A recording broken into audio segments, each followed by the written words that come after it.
Então, o papel da energia de ligações na catálise, a gente tem que observar três coisas. E eu acho que você já entendeu. Primeira dessas coisas, deixa eu colocar aqui de novo, só para a gente não perder, né? Minha canetinha. É a redução da entropia. E você percebeu que redução da entropia significa a gente organizar o sistema. Segunda coisa importante, ajuste induzido. E aqui a gente está pensando nas ligações fracas lá no sítio catalítico com o substrato, fornecendo energia. E agora, um conceitozinho novo, que é a dessolvatação do substrato. Ou seja, lá dentro do sítio catalítico da enzima, a gente vai tirar as moléculas de água que estariam envolto às moléculas de substrato. Isso para ajudar no ajuste induzido e na redução da entropia. Então, quando esses três parâmetros eles estão associados, o que a gente visualiza é a diminuição da energia de ativação e, consequentemente, um aumento da velocidade para a formação dos produtos. Tranquilos, então? Acho que ficou fácil agora da gente entender todo esse processo. Bem, e aí esse gráfico vai mostrar para a gente também exatamente essa ideia. O que a gente está visualizando aqui? Ó? É um gráfico que está relacionando o tempo com a concentração de produtos, ou seja, a gente está pensando na velocidade da reação química, de acordo com a concentração dos substratos. Então, à medida que a gente vai aumentando a concentração de substrato, a gente vai tendo um aumento da concentração de produto. Lembrando, então, que as velocidades iniciais da reação catalisada por uma enzima depende da concentração do substrato. E a gente vai perceber uma outra coisa que é muito legal agora mesmo, você vai visualizar agora já nos próximos slides, que é esses dois pesquisadores que a gente chama de Michaelis, que é esse senhor, e Menten, que é essa brilhante mulher. Tudo bem? Esses caras, essas pessoas, né, desculpa, conseguiram desvendar algumas coisas para quase 100% das enzimas, ou seja, como as enzimas se relacionam, quase 100% das enzimas, claro que não servem para todas, mas para várias enzimas, como que acontece o comportamento de velocidade inicial, de afinidade, etc. O que eles descobriram? Eles pegaram uma relação mais ou menos assim, ó. Então, a gente sempre tem que ter essa ideia, né? Isso aqui é a nossa enzima, isso representa o substrato, e aqui a gente tem o complexo enzima-substrato. Bem, se você percebeu, é justamente esse complexo enzima-substrato que vai ser o determinante para a velocidade da reação. Não adianta você ter enzima que não esteja linkada ao substrato. Então, sempre o complexo enzima-substrato será o fator determinante. Então, existe uma constante para a formação do complexo enzima-substrato, que ele chamou de K1.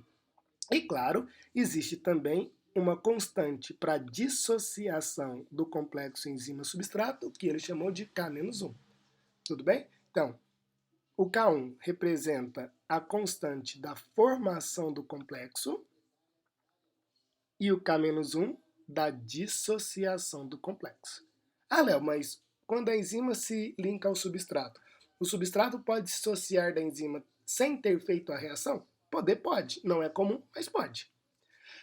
Da mesma sorte, esse complexo enzima-substrato, quando a reação terminar, vai se transformar em enzima mais produto. E existe também aqui uma outra dissociação, né? Que a gente chama agora de K2. Bem, essa dissociação da enzima-substrato formando enzima mais produto também é um passo determinante. Ah, então, tanto na formação quanto na dissociação para a formação da enzima mais produto são passos determinantes na velocidade. Agora, enzima mais produto voltar a ser enzima substrato é tão pouco que, na verdade, a gente desconsidera isso. E aí o que eles perceberam? Que a relação entre essas constantes determina o que a gente chama de constante de Michaelis. Eu não vou demonstrar como é que ele chegou nessa fórmula, se vocês quiserem depois a gente pode abrir uma discussão para isso, mas eu acho que não tem necessidade. É algo bastante simples de se pensar, é bem fácil, mas né, acho que não é o objetivo da aula. Então, qual é a ideia? A ideia é que Michaelis e Menten conseguiu perceber que a velocidade inicial ela é igual à velocidade máxima vezes a concentração de substrato dividido pela constante de Michaelis mais a concentração de substrato. O que essa constante de Michaelis te fala? Essa constante de Michaelis, esse Km, significa estar relacionado com a afinidade da enzima pelo substrato. E aí você tem que lembrar uma coisa, isso é importante. Quanto maior for o Km, menor será a afinidade. E o contrário é verdadeiro. Quanto menor for o Km, maior será a afinidade. Tudo bem? Isso é extremamente importante para a gente discutir lá na frente, porque a gente vai perceber, por exemplo, que a glicose ela poderia entrar ou ela entrará em todas as células do nosso corpo, dependente da concentração que ela esteja no nosso plasma. Mas a pergunta sempre será, em qual célula esta glicose permanecerá? Ela permanecerá nas células que tiverem a capacidade de fosforilar essa glicose. Então tem uma enzima que faz isso, e essa enzima vai ter que ter uma afinidade pela glicose. E aí, quanto menor for a afinidade dessa enzima pela glicose, significa que a glicose não permanecerá dentro da célula, voltará para o plasma sanguíneo. Quanto maior for a afinidade, significa que a glicose será fosforilada e permanecerá dentro da célula. E aí tem uma outra coisa que é muito importante, que é o seguinte: existe uma relação numérica que surge a partir da equação de Michaelis e Menten, em alguns casos especiais, quando a velocidade inicial é exatamente a metade da velocidade máxima. Como assim? Bem, se isso acontecer, então está aqui a nossa equação de Michaelis e Menten.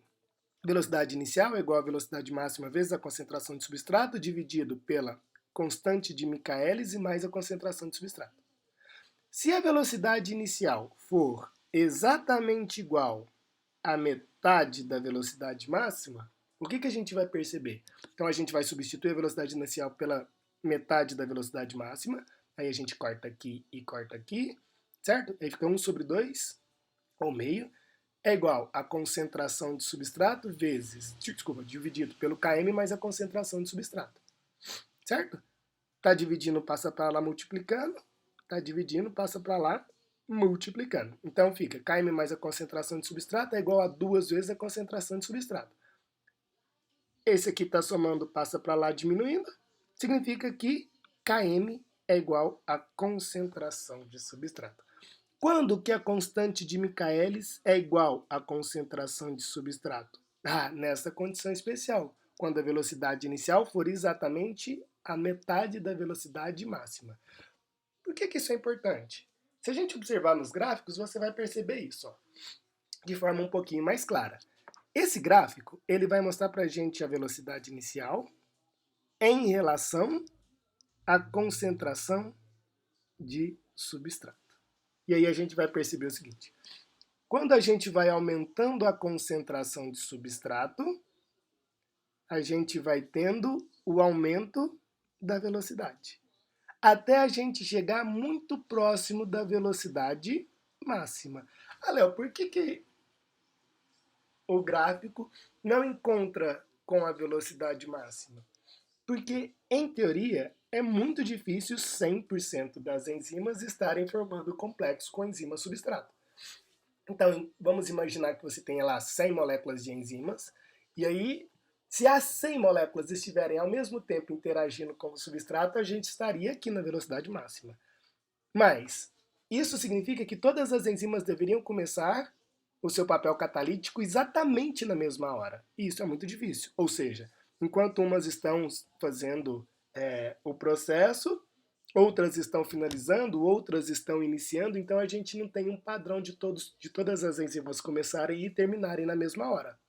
Por isso, nunca a gente consegue atingir realmente a velocidade máxima porque sempre vai ter enzimas que estão começando o processo, outras enzimas que estão terminando o processo, ou seja, formando os produtos, e outras que ainda estarão no meio, tá? Mas existirá um momento que é importante. Quando você tem a metade da velocidade máxima, pela equação de Michaelis e Menten, você tem exatamente uma concentração de substrato que relaciona com o km. Aí, claro, se você tiver a metade da velocidade máxima e multiplicar por 2, você vai ter a sua velocidade máxima verdadeira. Tudo bem? Então é um jeito da gente calcular a velocidade máxima sem ter esse probleminha acontecendo, tá? Então é um jeito bacana da gente visualizar isso. Então, para você não esquecer, toda vez que você tiver a metade da velocidade máxima, a concentração de substrato será exatamente igual ao km, que significa constante de Michaelis. Outro exemplo importante, ó, e aí acho que você vai perceber isso, talvez um pouquinho mais fácil. Ah, Léo, aqui a gente está vendo a mesma coisa. Um gráfico que mostra a velocidade inicial pela concentração de substrato. Esse gráfico vermelho é exatamente o que a gente percebeu no slide passado. E o que a gente fez? Pegou um gráfico vermelho, que a gente tinha uma concentração de enzima, vamos pensar aqui, sei lá, 3 enzimas, e aqui a gente tem 3 vezes essa concentração enzimática. Aí a gente tem que lembrar, ou seja, 9 enzimas. A gente tem que lembrar que sempre a concentração de substrato ela será muito maior do que a concentração de enzimas, certo? Senão a gente nunca teria a possibilidade de atingir a velocidade máxima. E aí o que a gente está percebendo aqui? Bem, quando você tem, e aí olha para o vermelho primeiro, a metade da velocidade máxima significa que a concentração de substrato é igual ao km. Ah, beleza, Léo. Entendi. Mas agora olha para o gráfico azul. Nossa, a velocidade máxima do gráfico azul é muito maior. Se eu pegar a metade da velocidade máxima do gráfico azul, então eram 9 enzimas. Se eu pegar 4 enzimas e meia, né? Só para a gente entender, qual será a concentração do meu substrato? Exatamente igual ao km. Então, independe da concentração de enzima, partindo do princípio que a gente sempre vai ter uma concentração muito maior de substrato, sempre que você tiver a metade da velocidade máxima, a concentração de substrato será igual à constante de Michaelis. E não esqueça, constante de Michaelis está relacionado com a afinidade. Quanto maior, menor a afinidade. Quanto menor a constante de Michaelis, maior a afinidade. Tudo bem? Tá. E ainda uma outra coisa importante que outro pesquisador pensou pegou a equação de Michaelis e Menten e inverteu ela, porque ela era uma parábola e agora ela vai virar uma reta. Tudo bem? Para quê? Só para facilitar a nossa visualização no gráfico. Então, 1 sobre a velocidade inicial vai ser igual ao km mais a concentração de substrato, dividido pela velocidade máxima vezes a concentração de substrato. A gente só inverteu a equação de Michaelis. Se você quiser voltar lá nos slides, você vai perceber que é só uma inversão. E aí, com essa inversão, o que a gente tem? Tem a transformação da equação em uma reta simples. Y é igual a x, vixe Maria, mais p. Virou uma reta, certo? A equação de uma reta. O que é o y? 1 sobre velocidade inicial. O que é o x? 1 sobre concentração de substrato. O que é a inclinação da reta? Km sobre V máximo. E o B, 1 sobre V máximo. Como assim, Léo? Que loucura que é essa? Bem, é exatamente isso. Ó. Então aqui a gente está percebendo, ó, y é igual a x mais b, certo? Certo. E o que você está visualizando aqui? Ah, o que é o y? Ah, o y é 1 sobre velocidade inicial. Então vamos lá no eixo y. 1 sobre velocidade inicial. O que é o eixo x? O eixo x é 1 sobre concentração de substrato. 1 sobre concentração de substrato. O que é a inclinação da reta? Que é o A. Km sobre V máximo.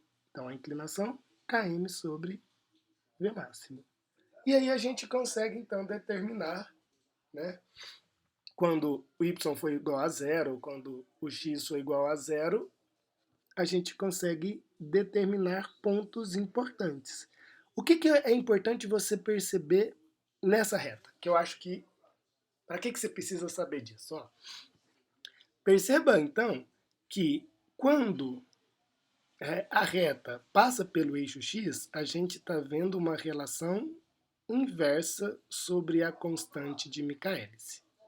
Certo? Significa que quanto mais próximo essa constante, ou esse ponto, né, essa interseção, tiver do ponto zero, significa que você está aumentando a concentração de substrato. Certo? Tudo bem? E aí você está alterando a nossa constante de Michaelis, alterando a afinidade. Bonitinho isso? Então toda vez que você olhar aqui, você está pensando na afinidade. E toda vez que você olhar aqui, você está pensando na velocidade máxima da reação. Tá bom? A gente discute isso também depois, se você achar que é necessário.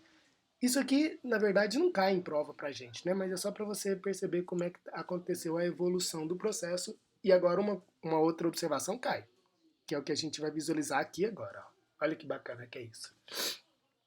Esse gráfico ele vai mostrar pra gente duas coisas importantes, que é o que eu estava falando há uns minutinhos atrás, que é a concentração de glicose em milimolar e a atividade enzimática relativa de duas enzimas, a hexoquinase 1 e a glicoquinase, também chamada de hexoquinase 4. Bem, para que servem essas enzimas? Essas enzimas, a hexoquinase 1 e a hexoquinase 4, servem para pegar uma molécula de glicose. Eu estou tentando desenhar uma molécula de glicose aqui para vocês, uma molécula de glicose. Então esse é o carbono 1, carbono 2, carbono 3, carbono 4, carbono 5 e carbono 6. E essa hexoquinase ela vai colocar um fosfato linkado ao carbono número 6. É para isso que ela serve. Então ela vai transformar a glicose em glicose 6-fosfato. Léo, para que isso tem que acontecer? Toda vez que a glicose ela entra na célula, então imagine aqui a membrana plasmática de uma célula, e a glicose ela entrou na célula, para que a glicose não saia da célula, para que a glicose não volte para a corrente sanguínea, ela tem que ser fosforilada. E ela sempre será fosforilada no carbono número 6. E qual é a enzima responsável para isso? As hexoquinases. Essa hexoquinase 1, ela está onde? No cérebro. E essa hexoquinase 4, ela está onde? No fígado. Então imagine uma seguinte situação. Você acaba de ficar em jejum. Então você tem 2 horas e meia que você está em situação pós-prandial. Certo? Tem 2 horas e meia que você comeu. Significa que a sua concentração de glicose na corrente sanguínea está abaixo de 5 milimolar. Se você tem então você está numa situação hipoglicêmica. Se você estiver numa situação hipoglicêmica, para onde vai a glicose? Para o fígado ou para o cérebro? Léo, na verdade ela vai para os dois? Vai. Mas em qual célula ela irá permanecer? Na célula do fígado ou na célula do cérebro? Bem, se você respondeu na célula do cérebro, está correto. Por quê? Porque em baixíssima concentração de glicose, a atividade da hexoquinase 1, ela é quase 100%. Ou seja, qualquer quantidade de glicose que entra na célula neuronal, ela será fosforilada. E aí permanecerá dentro da célula. Ao contrário, para que a hexoquinase 4 funcione, ela precisa de uma concentração alta de glicose. Significa que você tem que ter acabado de comer. E aí, quando você tiver uma alta concentração de glicose, é que a atividade da hexoquinase 4 vai agir. Significa que no fígado a glicose ela entra e ela também sai, sem ser fosforilada. Por quê? Porque a hexoquinase 4 só vai agir em situações hiperglicêmicas. Então, se a gente perceber, o que a gente está observando aqui é a afinidade da enzima hexoquinase pelo substrato que é a glicose. Aí eu te pergunto, qual das duas tem menor Km? A hexoquinase 1 ou a hexoquinase 4? Bem, se você pensou na hexoquinase 1, você acertou. Significa que menor Km, maior afinidade. Então, ou seja, se ela tem uma afinidade muito grande pela glicose, qualquer quantidade de glicose servirá para ativar a enzima, fosforilando a glicose e impedindo com que ela saia de dentro da célula. Espero que você tenha entendido. É para isso que serve entender a constante de Michaelis, tá? Outra coisa importante, além da afinidade, é o que a gente chama de constante catalítica ou também chamada de CACAT. O que significa essa constante catalítica ou esse CACAT? Significa o número de renovação das enzimas. Porque depois que a enzima está no complexo enzima-substrato, então pensa aí, enzima, vixe, tá ficando feio, né? Mais substrato, forma o complexo enzima-substrato, e depois desse complexo enzima-substrato formado, a gente vai ter que ter a sua dissociação em enzima mais produto. E aí, essa enzima que é produzida, a gente entende, ou regenerada, a gente chama de renovação, ou turnover. Então, o que o CACAT corresponde? Ao valor constante de velocidade do passo limitante, que é a dissociação da enzima mais produto. Então aí a gente vai ter sempre a enzima sendo renovada. Tudo bem? E aí, não esqueça disso. Quanto maior for o valor de CACAT, mais rápida será a reação. Mais rápida será a reação. Tudo bem? Tá. Mas, o que eu tenho que olhar então? O CACAT ou o KM? Não esqueça. KM, afinidade. CACAT, a renovação. E na verdade a gente vai perceber o seguinte. Dá uma olhadinha para essas moléculas. São 3 substratos. Substrato A, B e C. Esses 3 substratos são da enzima quimetripsina. Certo? E o que a gente está visualizando aqui é três relações.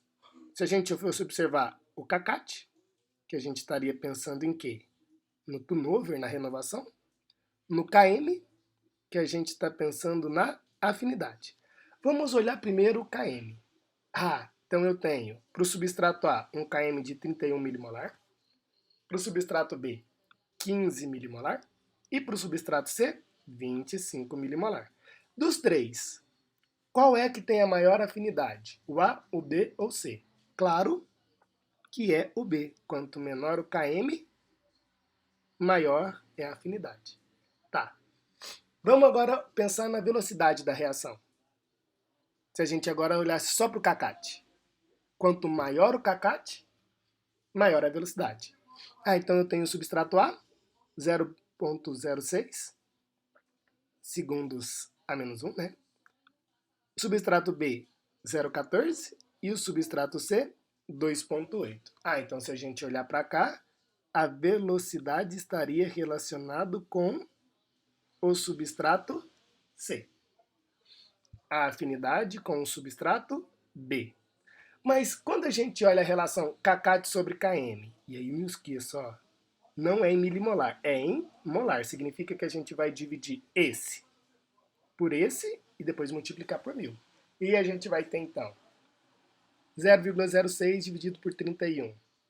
Vai dar 0,0019, e se você multiplicar por 1000 vai dar 1,9, que a gente arredondou para 2. Da mesma sorte aqui embaixo.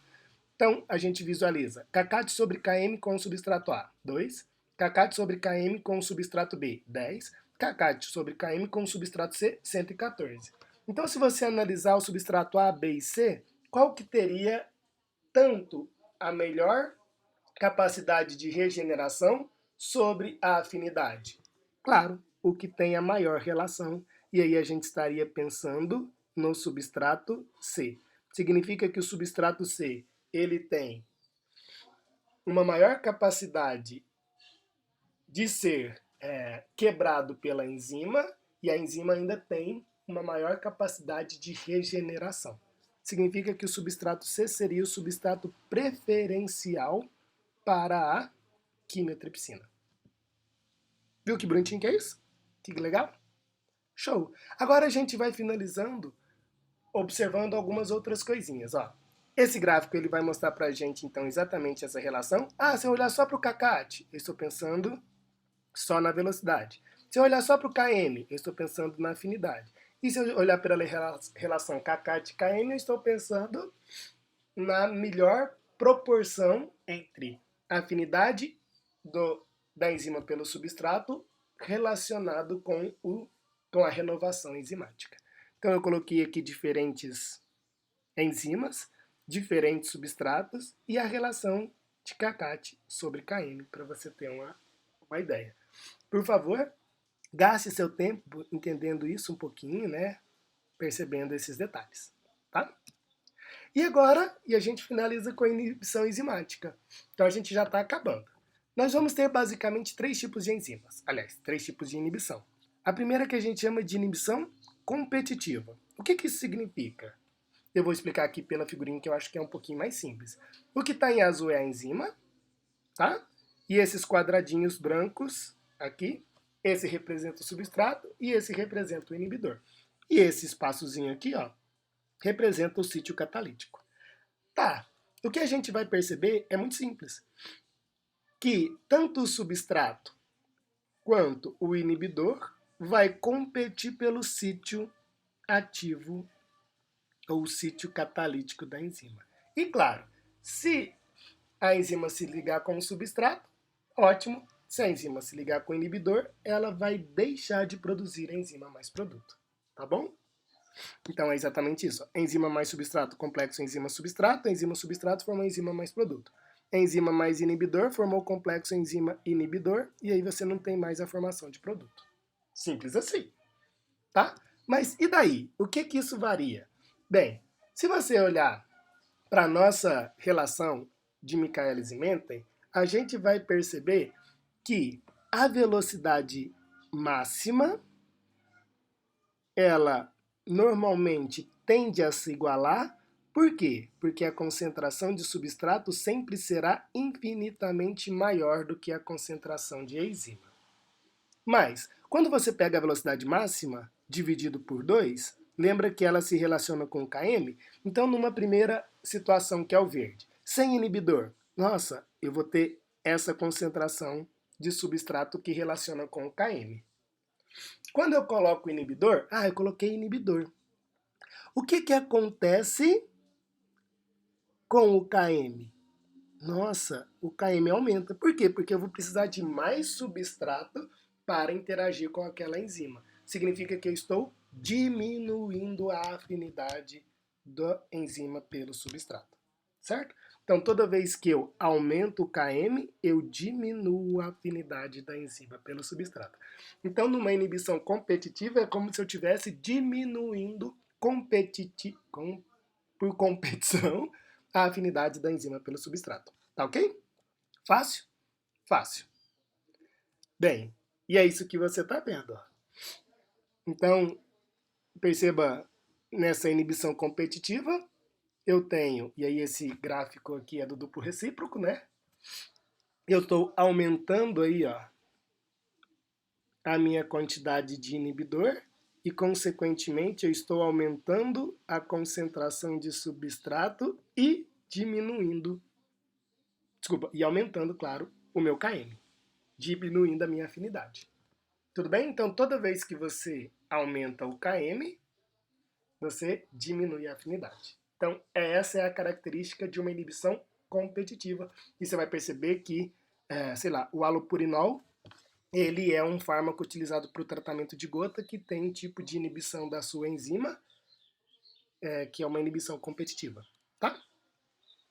A inibição não competitiva. Nossa, aqui no desenho a gente entende isso também, ó. O substrato vai interagir com o sítio ativo, mas o inibidor não compete pelo sítio ativo. O inibidor se liga a um outro local da enzima, formando um complexo enzima, substrato e inibidor. E daí? Então a ideia é assim, ó, enzima mais substrato formou o complexo enzima-substrato. Se esse complexo enzima-substrato ainda se juntar ao inibidor, você vai formar o complexo enzima-substrato-inibidor. E aí perceba que não existe a formação de produto. Não tem a formação do produto. Então você está impedindo com que a enzima forme o produto. E perceba que nesse caso você não está interagindo com o sítio ativo. Você não está competindo pelo sítio ativo. O inibidor ele age em outro ponto da enzima, mudando a conformação da enzima e, consequentemente, fazendo com que ela perca a função. Nesse caso, perceba que a gente não vai variar o Km. Léo, por que eu não vario o Km? Porque não compete pelo sítio ativo. Então, o que a gente vai variar? Na verdade, agora a gente varia a velocidade máxima. Porque ela teria a possibilidade de ligar com o seu substrato. Teria. Então a enzima se liga ao substrato. Só que ela forma o produto? Não. Então você está diminuindo a velocidade de formação do produto, mas a afinidade dela se mantém. Então a constante de Michaelis dela se mantém. Tudo bem? Então, o primeiro gráfico, ó, seria sem inibidor, é o gráfico verde. Então ele teria lá a sua velocidade máxima, e quando você tem a metade da velocidade máxima, você tem o Km. Coloquei inibidor. Perceba que é um inibidor incompetitivo, né? Não competitivo. Aí a gente vai perceber então que diminui a velocidade máxima, a metade da velocidade máxima é igual ao mesmo km, porque você não está trabalhando, nesse caso, com a afinidade. Tá, então o que você está vendo? Ó, você está percebendo que sem o inibidor você tinha o km, tá? Com o inibidor competitivo, você aumentou o km, que é o vermelho. E com o inibidor não competitivo, que é o azul, você manteve o km. Tá? Então isso aqui, esse gráfico resume essas duas observações. Quando eu tenho inibidor não competitivo e quando eu tenho inibidor competitivo. Inibidor competitivo aumenta km, diminui a afinidade. Inibidor não competitivo não influencia na afinidade, influencia na velocidade. Você diminui a velocidade, tá? Perceba que quando você está aumentando aqui, você está diminuindo a velocidade, porque o gráfico é 1 sobre velocidade. Tá bom? Bem, e por fim, mais 2 slides, a inibição mista. A inibição mista significa que a enzima vai interagir com o substrato, enzima-substrato, e aí você tem o inibidor que vai interagir justamente no complexo, enzima-substrato, ou seja, no sítio ativo. Então, nesse caso, você vai ter enzima mais substrato, formando o complexo enzima-substrato. Aí essa enzima-substrato deveria formar enzima mais produto. Aí o inibidor pode fazer de duas possibilidades. A enzima interagir com o inibidor, formando a enzima inibidor, mais o substrato, formando o complexo enzima, substrato, inibidor, ou enzima, substrato, que é o complexo, mais o inibidor, também formando o complexo enzima, substrato, inibidor. E nesses 2 caminhos não existirá a produção de produtos. Significa que aqui você vai ter tanto a alteração da afinidade quanto a alteração da velocidade. E é isso que você visualiza. Então você tem um aumento de Km, que significa uma diminuição da afinidade, e uma diminuição da velocidade à medida que você vai colocando inibidores de ação mista. Então você varia tanto a afinidade quanto a velocidade. Tá? E a regulação alostérica é o mais fácil. Uma enzima, e aí ela foge da relação Michaelis e Menten, Mas uma enzima que regula alostericamente, ela vai sofrer mudanças conformacionais em resposta à ligação de um modulador. É muito fácil. Esse gráfico te mostra exatamente isso. Ó. Então você tem aqui o sítio catalítico da enzima, tudo bem? E aí a gente vai ter o modulador. Esse modulador ele pode fazer com que a enzima fique mais ativa, e aí aumentando a sua resposta, ou não. Então, se você tiver um modulador, aí você vai alterar a conformação da enzima e vai permitir com que o substrato se ligue ao seu sítio catalítico de forma mais eficiente, fazendo com que a enzima fique mais ativa. Claro, se você não tiver o modulador, a recíproca é verdadeira. Então, perceba o seguinte, ó. Então, esse gráfico vai mostrar para a gente exatamente isso. Né? Esse gráfico pretinho é o normal, e aqui você está colocando o modulador. Quando você coloca o modulador, o que você faz com o Km?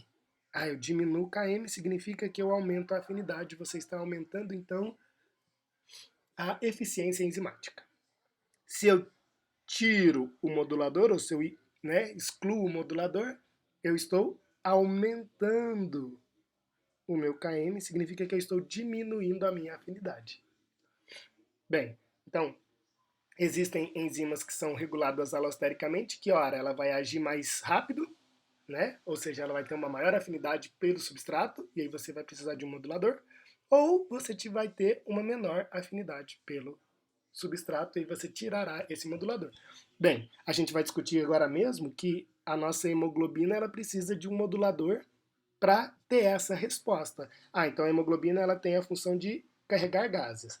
Dependendo do modulador que ela tiver, ela vai aumentar ou vai diminuir a sua afinidade pelo oxigênio. E isso, em situações de hipóxia, é fundamental.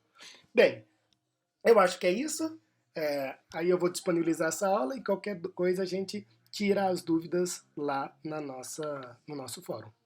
Tudo bem? Grande abraço para todos. Até mais.